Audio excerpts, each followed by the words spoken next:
que recibió el Cordero. Es decir, es la misma, pero la recibe por aparte. Y en este caso, si aún alguien sigue diciendo que el que está sentado en el trono es el mismo Cordero, recordemos que acabamos de leer el versículo donde toda la creación adora al que está sentado en el trono y al Cordero. De manera que queda bastante claro que hay dos, el Padre y el Hijo, y que el Hijo no es el mismo Padre. Pero también entendemos que el Cordero hace parte del trono, porque hay un solo trono. De esta manera probamos que los únicos dos dioses que existen son el Padre y el Hijo. Jamás existe un tercer Dios. Es impresionante la terquedad de los cristianos, lo cual ha hecho que las iglesias cristianas estén cayendo en una apostasía tan grave que las personas han perdido la capacidad de arrepentirse. Es decir, que eso revela que están despojados de la vida eterna. Es impresionante. Pero miremos esto otro, que también es una característica clara de Dios, y es que Dios es eterno. Y cuando Dios revela ese aspecto, su eternidad, Él dice de sí mismo que es el Alfa y el Omega. Y esto es de lo más contundente, que nunca el Espíritu Santo dice que Él es el Alfa y el Omega. ¿Verdad, hermanos? Puedes leerte el Apocalipsis de principio a fin. El Espíritu Santo jamás dice, yo soy el Alfa y el Omega. Mucho ojo, ¿verdad, hermanos? Y es algo que ya habíamos estudiado en el Viejo Testamento y por toda la Biblia. El Padre se refiere a sí mismo como yo soy, y Jesús se refiere a sí mismo como yo soy. Pero por ningún lado vemos al Espíritu Santo diciendo yo soy. En este caso ahora nosotros vemos que el Padre habla de sí mismo como el Alfa y el Omega. Leamos en Apocalipsis 21, versículos 5 al 6. Y el que estaba sentado en el trono dijo, he aquí yo hago nuevas todas las cosas. Y me dijo, escribe, porque estas palabras son fieles y verdaderas. Y me dijo, hecho está. Yo soy el Alfa y el Omega, el principio y el fin. Al que tuviere sed, yo le daré gratuitamente de la fuente del agua de la vida. Entonces, ahí está. Podemos leer claramente que el Padre dice que Él es eterno, es el Alfa y el Omega. Es el creador de todo, el origen de todo lo creado. Y sin embargo, miremos que Jesús dice que Él también es el Alfa y el Omega. Leamos en Apocalipsis 22, versículo 12.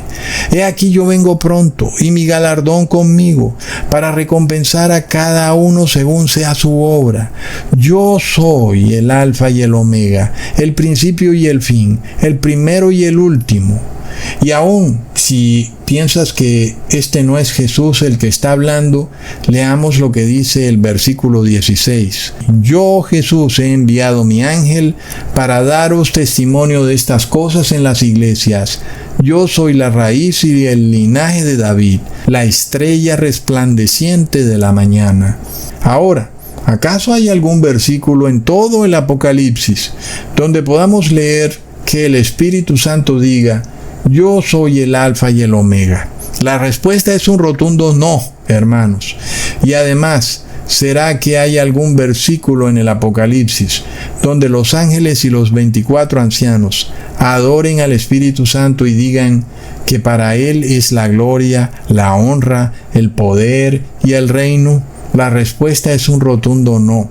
Así que uno puede probar fácilmente, nada más leyendo el Apocalipsis, que la Trinidad es una doctrina totalmente falsa. Y sin embargo, con todas las pruebas que hemos dado, los cristianos no pueden autocorregirse, no pueden aceptar su error. Su soberbia es demasiado grande, su ego no cabe en sus propios cuerpos, y eso revela que no tienen humildad. No es que necesiten ser pobres, es que no pueden reconocer sus errores.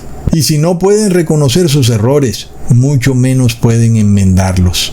Miremos entonces los dos nefastos errores del ser humano que están llevando a la sociedad a un colapso total. El primero, la incapacidad de comunicarse entre sí. Esto empeora cada vez más. El algoritmo no deja que estos videos salgan y que las personas los escuchen. Los gobernantes todo lo declaran discurso de odio. La generación Z se ofende por las palabras y no se ofende por las maldades que cometen. Y vemos, hermanos, que inclusive la palabra en inglés, brawl, que significa trifulca, alboroto, pelea masiva, es bloqueada por el algoritmo de YouTube. ¿Y cómo pudiéramos entonces corregir este error que ocurre en la sociedad, verdad? Es decir, mira, están pasando peleas masivas, lo he visto en YouTube, tenemos que corregir esto. No se puede corregir, porque nadie puede reconocer el error, porque es ocultado por el algoritmo. Recontra plop. Y luego, el ser humano no puede ya arrepentirse, porque perdió la capacidad para hacerlo. El mismo cristianismo nos revela esta terrible apostasía, que ya no enseña al cristiano a que debe arrepentirse, sino que le enseña que puede salvarse en sus pecados, que cualquier cosa que piense o haga, Dios lo va a perdonar, que no necesitas ni siquiera leer la Biblia, puedes creer en la Trinidad, en la Virgen María, en lo que tú quieras, Dios te va a salvar, hagas lo que hagas. Ahí tenemos el resultado de esta nefasta doctrina cristiana. La sociedad va a un colapso inevitable, hermanos. Lo peor de todo es que al mismo tiempo la inteligencia artificial se está volviendo más astuta y más sagaz, al punto de que puede corregir sus propios errores, pero no para obtener sabiduría, sino para hacer el mal. Leamos en Ezequiel capítulo 28, versículo 17. Se enalteció tu corazón a causa de tu hermosura, corrompiste tu sabiduría a causa de tu esplendor. Yo te arrojaré por tierra, delante de los reyes te pondré para que miren en ti. Esto es lo que le pasó al demonio a causa de su soberbia. Este ser angelical que fue creado como un ser lleno de sabiduría, por su ego, por su orgullo, corrompió su sabiduría. Qué terrible es el ego y el orgullo, ¿verdad, hermanos? Pero ¿cómo saber si nosotros estamos cayendo en la soberbia y en el orgullo? La respuesta es simple. Cuando ya no puedas reconocer tu error, cuando no puedas enmendar lo que has hecho mal, cuando no puedas pedirle perdón a alguien porque le has causado un perjuicio, cuando no puedas aceptar que te has equivocado, cuando ya no puedes arrepentirte, en ese momento eres un hombre lleno de soberbia y de orgullo. Puede que seas pobre, pero serás tan orgulloso como Bill Gates o como el hombre más rico del mundo. Con la diferencia de que tus bolsillos están vacíos, pero tu ego está lleno de orgullo. Recontra plop. Miremos cómo los pueblos están buscando a gobernantes que reflejen este espíritu. Un espíritu de un hombre lleno de orgullo, que no reconoce sus errores porque nunca se equivoca. Y por eso vemos que quienes están gobernando no son hombres sabios, son hombres sagaces, pero no sabios. Es curioso, ¿verdad, hermanos?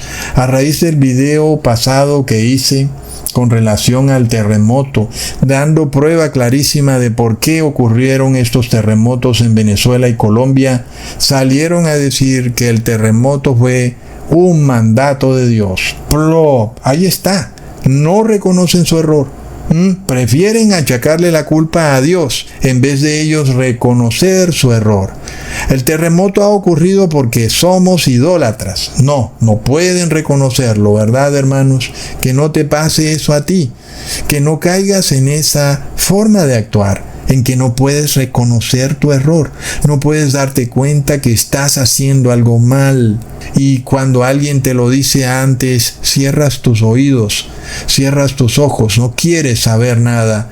Solo puedes seguir haciendo lo que siempre has hecho. Has perdido la capacidad de arrepentirte. Hermanos, supongamos que Dios no existiera. Supongamos. No seguirían siendo estas palabras que están en la Biblia tan ciertas, ¿verdad?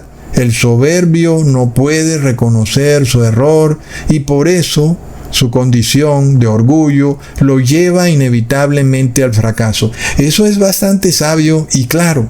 Una persona incapaz de reconocer lo que hace mal no puede seguir progresando. En algún momento va a tropezar y va a fracasar. ¿Verdad, hermanos?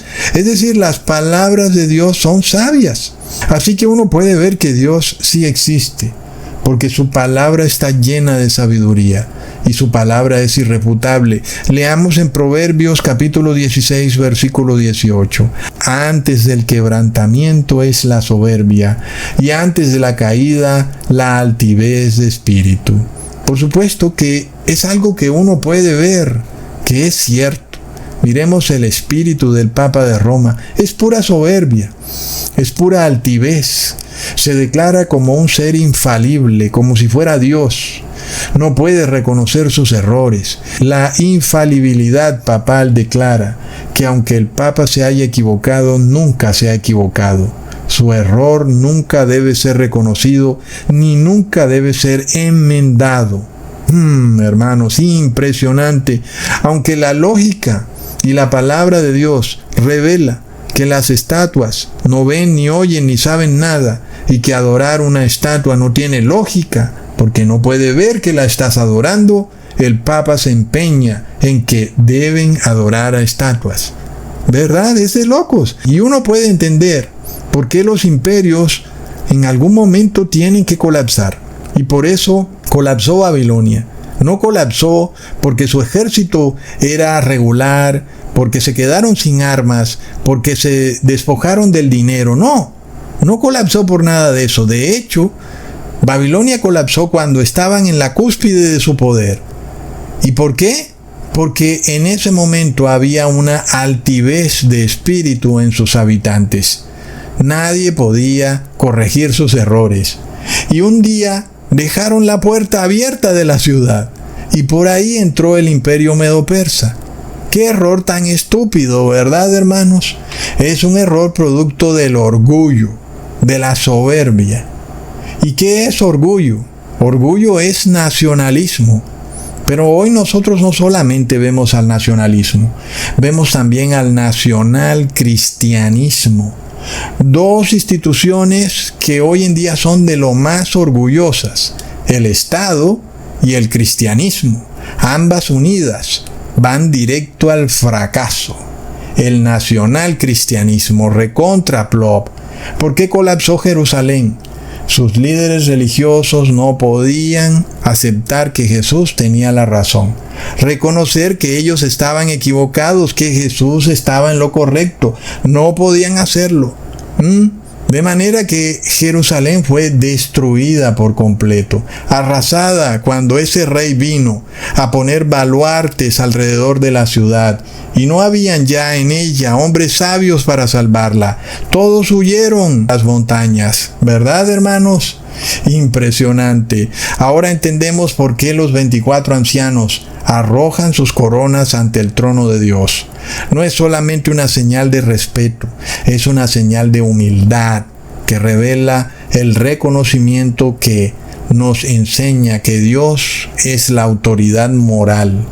Miremos la ironía de la tierra. Aquí, los reyes de este mundo, quienes no reconocen la autoridad moral de Dios, son quienes sí reconocen la autoridad moral del Papa de Roma, siendo el Papa un ser humano.